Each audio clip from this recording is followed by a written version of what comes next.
news and notes we got to talk about. Padres baseball off to a shaky start, if you will, when it comes to the overall record of a Cactus League season. Does anybody care? I'm here to tell you that you shouldn't care. It doesn't matter. It really doesn't matter, especially right now with not the entire team participating yet, without, you know, players getting 3 at bats, without most of the starters playing. I know yesterday seemed like a day that was going to have, some starters go. I know Sam Levitt tweeted out that it was yesterday was like, oh, this could be opening day roster. I'm sorry. I mean, if that's the opening day roster for the San Diego Padres, the opening day lineup, oh boy. I'm not looking forward to that. With each coming day, it seems like they are totally content with having Jackson Merrill start in the outfield. It's not a problem. Again, we talked about this during the week. I don't know why nobody in the media has said it at these scrums. And maybe they will. But it doesn't matter about Jackson Merrill whether or not he can play the outfield. Because he can. He's a shortstop by trade. It's not a crazy task to ask him to play in the outfield. And I'm not worried about that. You just had a center fielder that could play in the outfield. He couldn't hit, and you sent him to New York. His name is Trent Grisham. I care more about whether or not Jackson Merrill can keep up with a major league fastball. I care more about whether or not Jackson Merrill can hit that big league slider or that big league changeup or that big league curveball.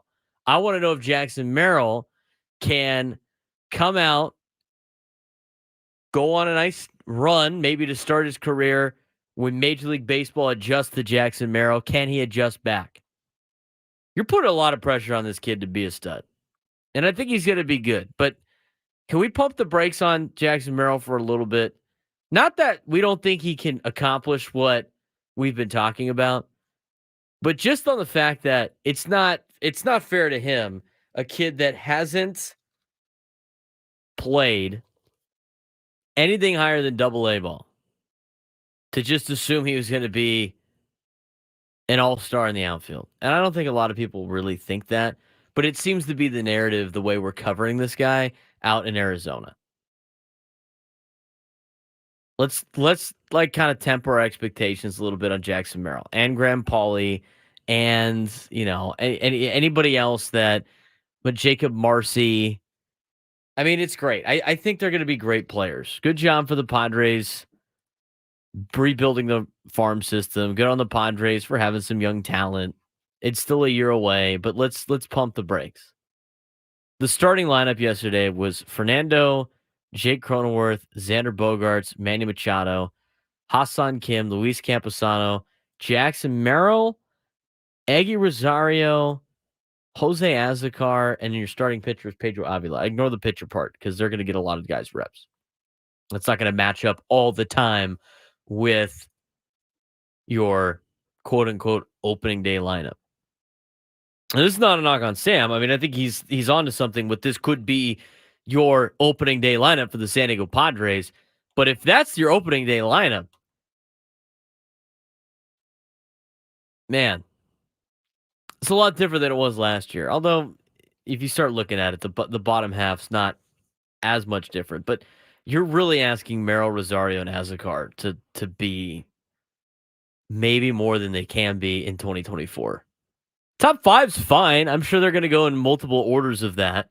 Those guys are on the team. Those guys are everyday starters. That's not really that big of a problem. Same with Camposano. I think Camposano's going to have a good year. I think Bogaerts is going to have a bounce back year. Manny seems like he's in way better place this spring training than he was last spring training. All these guys don't have to deal with the World Baseball Classic. I think Tatis is going to have a good year.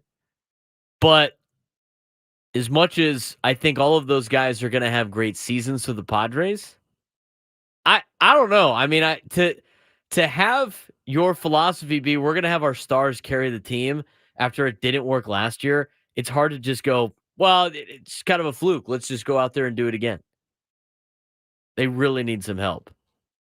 They need a couple placeholders. We've been talking about that ad nauseum. I'm tired of throwing names out.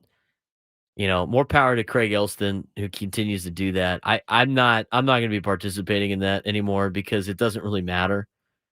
And it's not on the guy's trying to help us out. He's doing it, and it's tough right now talking about the Padres and like seeing all of these players get signed by other organizations that are going for cheap. And you're going, Padres couldn't have this guy? We've talked to some of the Padres people, and some of those players don't really fit the org. I think that was the case for Aaron Hicks, which is fine. Tommy Pham has had interest in coming back. I don't know why you don't ask him to come back at this point in time. I don't want to get really desperate, but I don't see a scenario where the lineup that they had yesterday is going to be super successful throughout the year, because there is going to be an adjustment period for those young guys, even if they're really good. And the other thing too is I'm tired of talking about, it's like, well, Fernando Tatis Jr. did it. No offense to Jackson Merrill. He's not Fernando. He's not. I hope he is. That'd be great. But he's not. He's not Fernando Tatis Jr. I think baseball fans in general have been spoiled by these young stars coming through the ranks and starting and playing at a very young age, that we have just all assumed that's a common occurrence. Ronald Acuna Jr. did it, and Bryce Harper and Ozzie Albies, and you can start listing all these guys that are currently in Major League Baseball. That doesn't mean every 20-year-old can go up there and make an impact. Just be careful with Jackson Merrill, because the last thing you want to do is he makes the team because he's competing with Jose Azocar and Eggy Rosario, and he's competing with, and I got the roster in front of me, Tucupita Marcano, and he's competing with Oscar Mercado, and he's competing with, Jacob Marcy and Tisa Ornelas and Robert Perez Jr. and Cal Mitchell. I mean, is he better than those guys? Yeah, but does being better than those players say he needs to be on the Major League roster and needs to be starting? They keep talking about, Mike Schilt and the Padres front office and, all of these members of the Padres that are really, giving Jackson Merrill a chance, which I think is fine. I think that's fair. That said, we're going to give him an opportunity. We're giving a lot of other guys opportunities. And if he earns his way on the team, he will be on the team. But what does it mean by earning your way on the team right now? He's not competing with other, everyday Major League Baseball players that are proven. They already don't want Profar to be an everyday starter, which I think is the right move. I think Profar off the bench is probably a lot better for the Padres than Profar starting every day in left field. But the difference is, it's not like Jackson Merrill earned his way on a club with 3 or 4 free agent outfielder pickups that you grabbed to make the team better, and he outplayed them, and now all of a sudden you have to cut one of these guys. He might make the team just by default because he's better than Jose Azocar and Tucupita Marcano, who you already got rid of one time, who just got DFA'd by the Pirates, and that's why you picked him up. He's better than Oscar Mercado. He's better than Jacob Marcy and Cal Mitchell and Tisa Ornelas. He better be. He's a first-round draft pick.